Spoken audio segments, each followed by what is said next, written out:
unang karanasan ng ating buhay, nag-umpisa po sa ating mga ina. Ano po ang unang kwarto nyo? Hindi po ba ang sinapupunan ng inyong ina?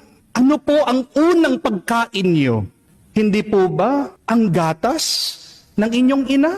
Ano ang unang sasakyan nyo?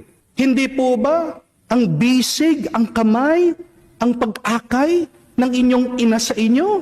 Sino ang unang guro nyo? Walang iba kung hindi ang nanay nyo. Sinong unang doktor natin? Di ba walang iba kung hindi ang ating mga ina? Ano ang unang thermometer natin?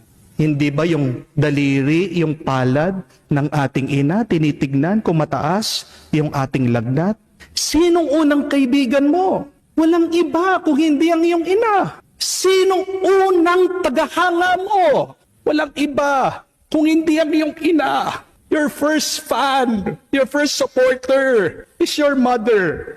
Pero paano natin sinusuklian madalas ang kanilang pagmamahal? Di ba?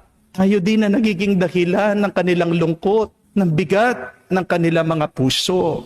Kaya maganda pong itanong ito sino ka dahil sa iyong ina? Sino ka ngayon dahil sa iyong nanay?